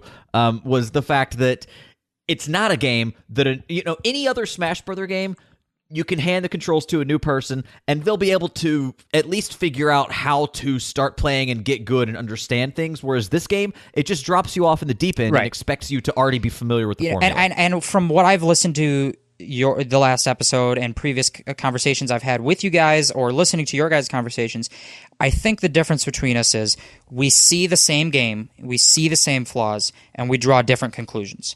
I think you guys jump from these flaws that you describe and decide that you don't like the game, or that it's... And I see the same flaws, recognize them, and then don't jump to disliking the game. Okay. Well, then that just, I guess that just indicates how much those flaws negatively affect or don't your opinion. Each of our personal experience with the game. Yeah, I've always found, like, for me, and Chad, I don't know, but I know you enjoy multiplayer far more than I ever do. Yeah. For me, like, I'm the self-proclaimed story guy. I like to have an experience. I like gaming to be getting something out of the world, and so for me, there's like, I like to have that sense of accomplishment. Like, oh, I unlocked this, I did this. Yep. But so multiplayer just feels like a fleeting experience to me. It's like a one-night stand. It's fun in the heat of it, but then you're left with nothing. Right. The way I've approached this game. That's why I demand, or at least expect, a substantive single-player experience. The way that I'm approaching this game is the way, just comparing it to my past experiences with Smash Brothers, where from Melee to Brawl and Brawl to now, where there's been substantive gaps in release, where you expect this game to have a long staying power of 7-ish years, and from what my experience of the game in those 7 years, the vast majority of it has been sitting around the couch multiplayer. And so for me, it's easier to forgive some of the flaws when I can already tell that I enjoy that multiplayer experience and can then extrapolate, what my next 7 years enjoying this game is going to be like compared to how I played Brawl and how I played Melee. I've got that data, and I think it's just a difference in the way you and I play the games. Jeff, tell me this. Of that crowd of people that you traditionally play Smash for Wii U with and have a good time, how many of them have never played a Smash game before that one? I would say all of us have played a Smash game, but I would say that there's definitely a variety, a gap in terms of the expertise level. Okay. I think that... I wanted to ask you that because... Hyle's right. I do enjoy multiplayer, and a lot of that is because I like games that let me have a good time with my wife, because that's the only good time we can have together. Anyway, Pikmin 3 has a really fun multiplayer mode, but one of the issues with Pikmin is that it seems like an incredibly difficult game to A, play, and B, master. The controls are strange. It's an RTS, kind of a platformer thing. It's very bizarre, and it seems like it has a very steep learning curve. Mm-hmm. However, the game presents itself in such a way that after playing the single-player campaign for an hour, you basically understand how to play the game thoroughly enough to compete in multiplayer. That's not to say that it's not deep. That's not to say that there aren't tips and tricks, but... Right. Generally speaking, a game should be easy to learn, difficult to master. Yes. Janelle and I play Pikmin 3 Bingo Battle on a regular basis, and honestly, my win rate at this point is about 50%. She's gotten incredibly good, and she never was frustrated by the learning curve so much that she decided to quit learning. When I presented Super Smash Brothers for Wii U to her, she tried to learn, tried to play, and it was so opaque that she just threw her arms up in frustration. And if it was possible for her to learn as a novice, then I would have just as good of a time with it as you. But I don't have that crowd of college buddies to play with, so I depend on the game to be able to teach new players how to enjoy it. And Smash Brothers fails spectacularly in bringing new people into the fold. Right. Well, I would say to that absolutely I think that's an issue. And I myself am not at all a very competitive player, and so although I'm tuned into the competitive scene, or at least just the fandom in general, so there are certain techniques, there are certain things about the games that I am aware of, at least on the periphery, that I never ever employ while playing. Even though I've been playing Smash Brothers for 15 years at this point, there's aspects of the gameplay that I'm aware are there, and I still don't employ. And so I agree that there should absolutely be some component of tutorial or just ways that you can learn by playing through whether it be, I think the Subspace Emissary was a great way to get you to, to force you to play a variety of characters. And that's a great way to try out characters you wouldn't have otherwise and maybe discover your new favorite. Things like that. You know what's not a good way to try out new characters? Fucking Smash Tour. Yeah, that is an exercise in frustration. I can absolutely agree with that. Tour, and I will say like this. Smash 4. Oh, yeah. It is, actually. I will say this, that I agree wholeheartedly. Smash Tour, as a concept, could have been the place for a more relaxed party atmosphere where you could, the concept of a Smash Brothers board game is a good one, and Smash Tour is not that, and I will agree wholeheartedly with that. Really, at this point, it's we agree on the issues. It's just we have different experiences with the game. And okay, and I think that for me the frustration, though, is that it seems like, and correct me if I'm wrong, but it seems like you and those that are defending Smash Brothers are treating the concerns from the likes of me as lesser than the concerns of the people who didn't like Brawl because of the mechanics. It's like you're like, I've got my good game. I'm sorry that you can't see it the same way. Well, to be fair, Chad, I mean the whole Smash community really is centered around multiplayer. But I hold I hold the opinions of Jeff to a higher standard because he's an intelligent, articulate guy. I'm not trying to lump. So is Scarf Boy. Well, here, okay, so, and I think that this is probably the same issue I ran into with Joe when we were having a similar debate. And he drew attention to that debate we had. It's a lack of empathy. And that's what I'm seeing. It's a lack of empathy. I can see that, but I think it's just an issue of. It's hard for me to approach the issue from your point of view because I've so fundamentally had a different perspective on what Smash Brothers is supposed to be, or at least what it has been for me, and therefore what I perceive it to supposed to be. That didn't make any sense, probably, but I think I take your point though. It's hard for me to empathize in that position because I so thoroughly have had a different experience with Smash Brothers, and I do believe the multiplayer to be the core experience of Smash Brothers, and the single player to be the secondary experience. I think the core of Smash Brothers is a game that has 2D fighting mechanics, and then you use that in whatever mode the developer wants to throw at you. And in my mind, those modes that they've thrown at us are incredibly steeped in the multiplayer and to the detriment of the single player. Well, and I think if we can compare Smash Bros. For a moment to Mario Kart, I think that can segue into some good discussion. Okay. I think that Mario Kart is another game that I would say is a multiplayer-focused game. Would you disagree with that? No, I would not. I consider Smash Bros. To be similarly a game focused on multiplayer, and you would disagree with that. But yes, because whereas Mario Kart has Grand Prix that can be played with multiple players, Smash Brothers has mini modes, and they're mini modes that are shallow in depth but multifarious that are basically single player in nature. Yeah. Okay. Home run contest, board the platforms, yes, race absolutely. to the finish. All of these things. But the thing with me is that I have, those modes have been around for a while, and even more substantive modes have been around in the past. And something like home run contest or target smash, which is not in this game, which a lot of people have drawn complaints from.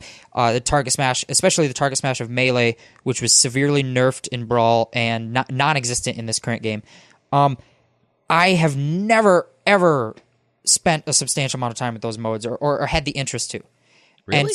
I just don't even care about Target Smash at all. When they were character specific back in 64, even on Melee in 64, Target Smash was not on my radar.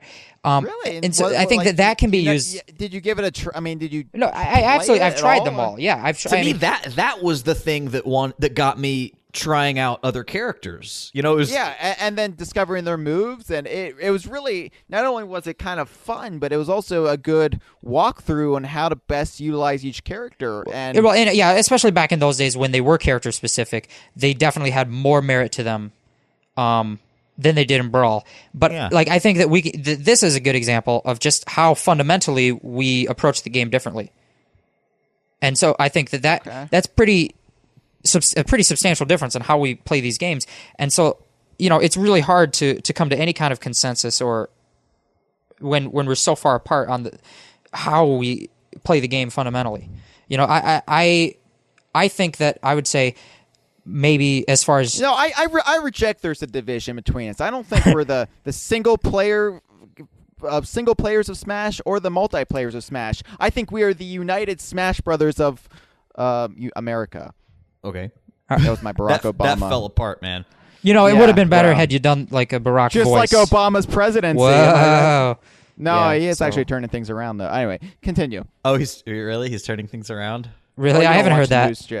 Oh, yeah, you haven't watched the news lately, yeah. Yeah. Well, his approval rating is up, but that doesn't mean he's, a better president. You guys, America is fixed. We did it! It actually kind of is fixed. It's done, yeah. Did you guys know that he killed Osama bin Laden? With his bare hands? Oh, good for him. Yeah. Okay. Well, see, Obama appreciates a good single-player mode. But what I'm just trying to get at is, we're spinning wheels here. What I think the point is that, you, Hyle and Chad, you can both list X flaw, Y flaw, and Z flaw, and then say, 5 out of 10, not impressed. And I will look at the game, I'll play it, and then I will say, yes, it has X flaw, it has Y flaw, and it has Z flaw, and I'll say, 7.5, 8 out of 10. I'm really having fun with it. I don't think I would say I would give this game a 50%. I think that's an incredibly unfair assessment, and I get that because in my mind they got the fundamentals right. There are three things there with a game like this that is not multiplayer or single player oriented, but it has modes that purportedly cater to everyone. There's the fundamentals, there's the single player, and there's the multiplayer. It got 2 out of 3 of those things right. So in my mind, like a 66 to a 70%. Right, and I guess my number, that's completely arbitrary. We, actual six reviews. 6 out of 10 should have been Metroid. Obviously, if I said the game got a 7 out of 10, it might as well have got a 40%. With current review. scales. Okay. You're going by the game's No, I'm not media going by standard. anything. I'm just going to say that the numbers are completely arbitrary, so we might as well not dwell on that at all. But yeah. But all I was trying to say was that we recognize the same flaws and then come to a different conclusion in terms of the quality of the game. Yes, but I still feel like you are looking at the game through the rose-colored glasses of your very specific experience, and you're discounting the obvious flaws when judging the game. Well, no, I'm looking at it from what my experience is, what my experience tells me is important about the game, and is different than what you think is important about the game. I played the same game as you. I recognize many of the flaws, and at the end, I said, I'm having a shitload of fun, and I'm probably going to play this for many more years. Therefore, I like the game a lot. But in having a shitload of fun, you're ignoring half of the game, because half of the game is not a shitload of fun. Yeah, well, why can't I do that? If I'm having a shitload of fun, why does it make me wrong for liking the game? Because we're judging the game as a whole. I mean, I can say that I really loved half of the stages in Donkey Kong 64, but I'm not going to sit here and say that those 5 stages make it a flawless game.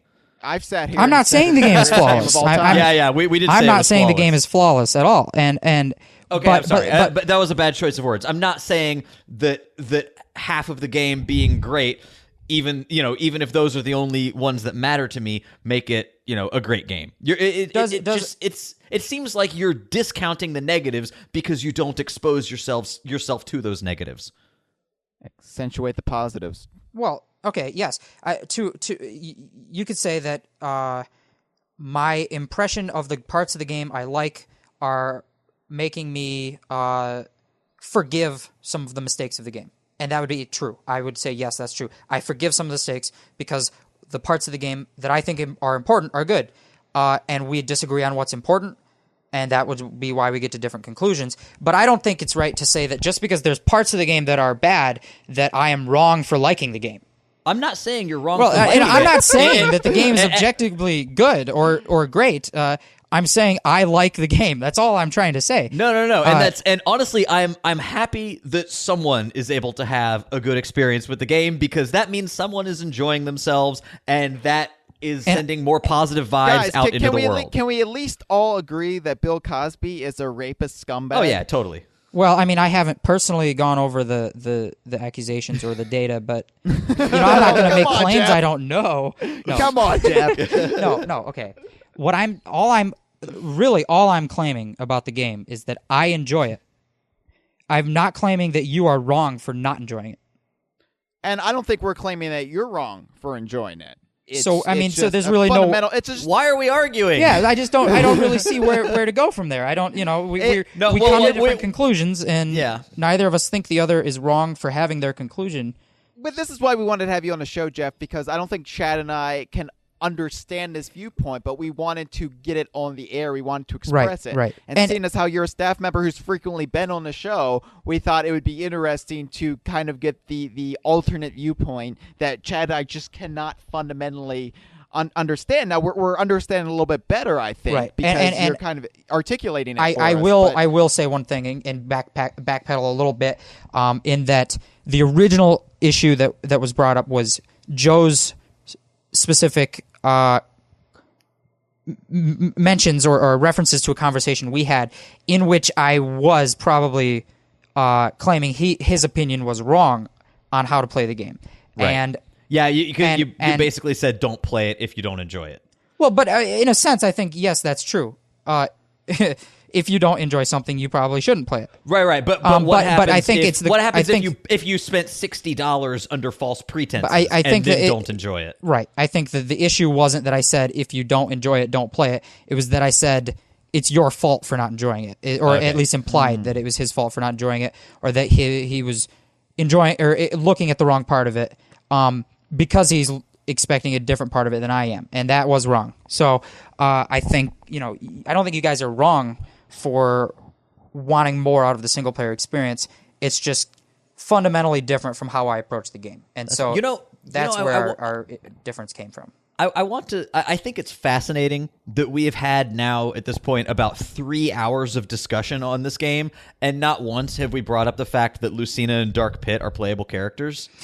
Well, I think it shows that we're not coming at this from the butthurt Donkey Kong fanboy perspective. Those things are completely inconsequential to the enjoyment of the game. Like I said last week, even if K. Rool and or Dixie were in this game, I would still find it a festering piece of shit. Well, it's I want us to remember a festering piece of Dark Pit. Good God, the next time it's a Smash hype cycle, let us remember this moment. Right. That the characters in the game don't matter. And this for me, this is the double dash of Smash, in that I'm not going to get that excited the next time there's a new Smash, because I'm kind of done with it.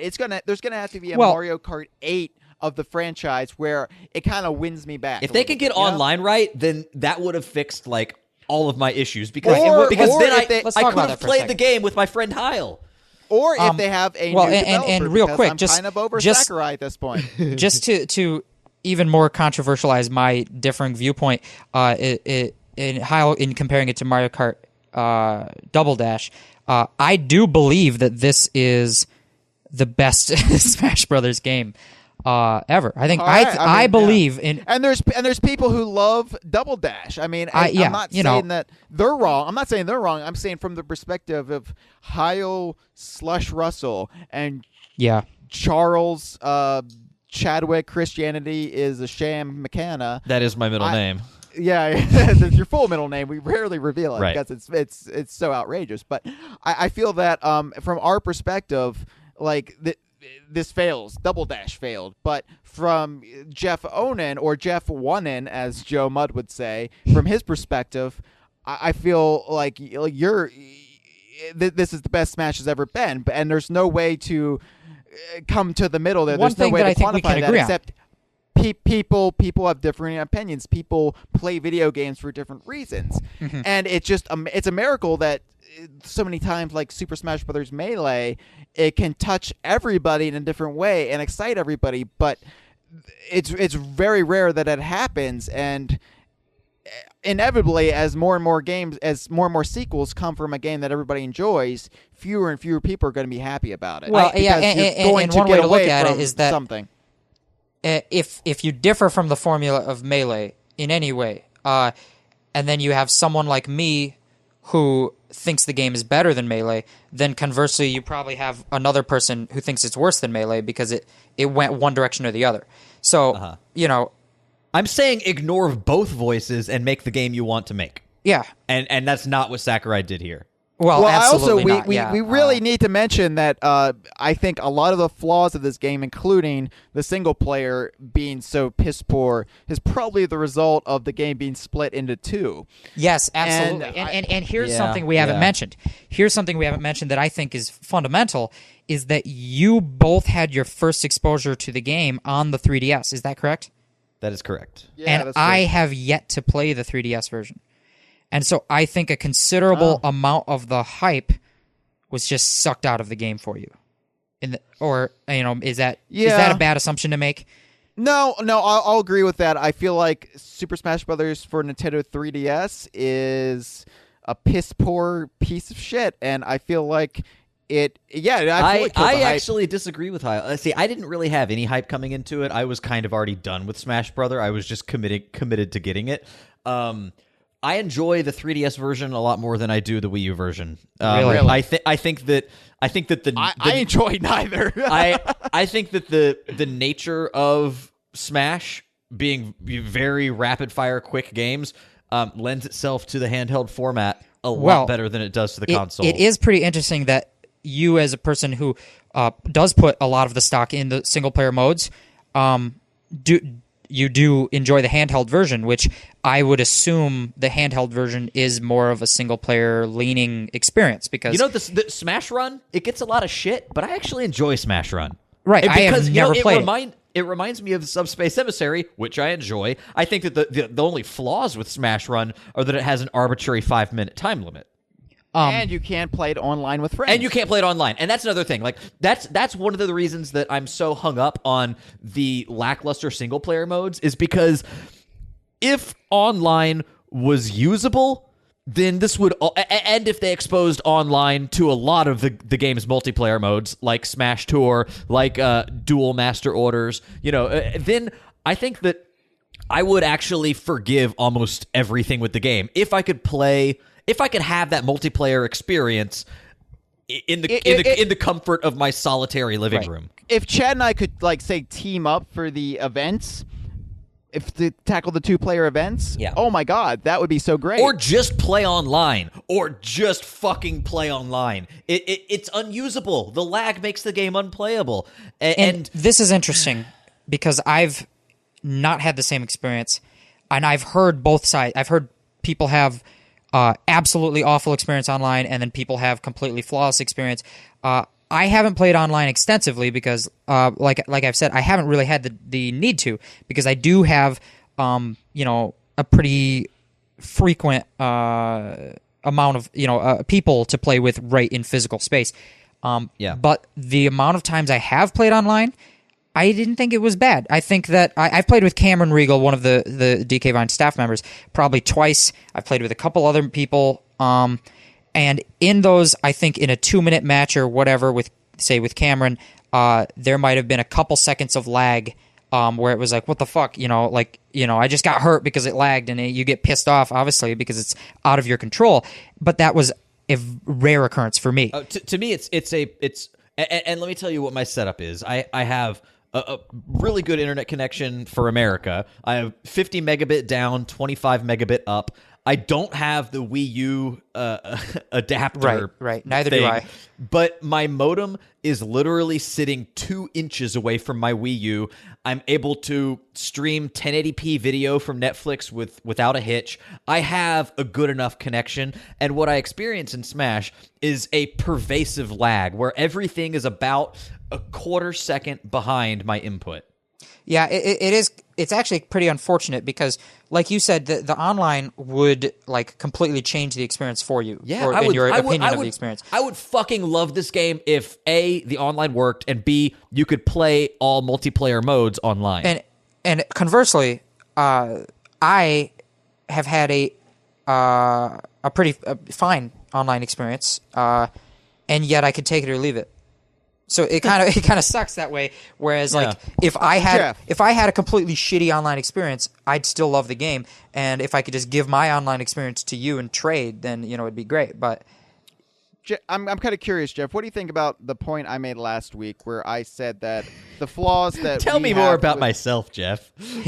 Well, quite frankly, I'm growing bored of this discussion, and I need to get interested again. And what better way to get interested again is talking about me? But, there you go. No, last week I mentioned that I think the reason online didn't take precedence in this game, the reason that so many modes are just local multiplayer, is because of the fundamental nature of the way the Japanese play games, and that this wasn't developed with a worldwide mindset. It was developed in a very insular mindset with, well, this is the way we do it here, buggered to everybody else. Do you think that mindset was present? Do you think it hurt the game, and do you think it's hurting Nintendo? That's several questions. Yeah, but and so what I think. Okay, one, yes, absolutely. I think that is something that impacts a lot of Nintendo development. I think I'm not going to say that's not there, because it definitely is. I think basically most of, like, a lot of their hardware features, from the very core foundation of the Wii U as a second screen in a shared living room space, that's based in Japanese culture. I think the idea of swap passing with your 3DS is based in Japanese culture, which is completely not applicable if you live in like the heartland of the United States. Right, but they're crammed together like sardines. So I definitely think a lot layered on top of of what each goes other on there is definitely to cater to a specific culture and way of Lord, life. no wonder they go to the suicide forest to kill themselves. And so I do think that's an issue. But do I think it hurts the game? I think it hurts this game, but I think it hurts every Nintendo game when their online infrastructure is not a priority. So do you think a Western's developed Smash Bros? Let's say Sakurai's done after this, and I don't believe he is. I think his pride, no, I don't think he ever will be. I think he says it every time. He can't use his hands. How can he not be done with Smash development? But okay, he'll develop it with his nose, Chad. So what's your question? A Western my developer question, of Smash Brothers? do you think that having a Western developer of Smash Brothers, like let's say Retro develops the next Smash Brothers, I know, right? But let's just say, like, do you think having this complete change in mindset would benefit Smash Brothers, or do you think the concept is so linked to Sakurai himself that it would just come off as a hollow clone? Like, I don't know where I want Smash Brothers to go after this, because I know I'm kind of over Sakurai. I'm over his cutesy little decisions. I'm over cutesy decisions. Yeah, he's a very whimsical cute. man. Well, he's a very whimsical man. Okay, Sakurai. so. And I'm over him. I feel like he developed his masterpiece in Melee, and since then it's just him kind of degrading the formula. So can you distill it into a more pure question? I guess there's a lot of different thoughts coming out. I know, because it's freeform, man. It's like slam poetry. Do you think that Smash Brothers? Yeah, there you go. Do you think Smash Brothers needs to be in different hands next time around, and you think it should be a Western developer? One, yeah, absolutely. I would prefer the next Smash Bros. Game not be made by Sakurai for a multitude of reasons, not just the online, the lack of focus on online or whatever, being steeped in Japanese culture. I think it also just a lot of it is there's a lot of other issues with the game that are directly linked to Sakurai himself. I think we need a developer that is also a bit more enthusiastic about making the game, because Sakurai, it's really tough to appreciate what goes into the game when he puts out things saying like, making Smash Brothers is like having a noose around my neck. So I think that new blood can only be a good thing for the series, especially like you said, one that's had a number of sequels iterating on the same formula. Do I think it would be better to be Western or Eastern? It's hard to say. I don't think a lot of the issues are steeped specifically in being a Japanese developer. I think a lot of them are just specific to Sakurai. But I think that. Well, I think a lot of that's the culture of Iwata's Nintendo too. I'm not saying like, oh, it should be taken out of Japanese hands. Western developers are the way. I'm not saying like some sort of racial screed here. I think though that Iwata's Nintendo in general insular mindset I think would produce some of the same issues.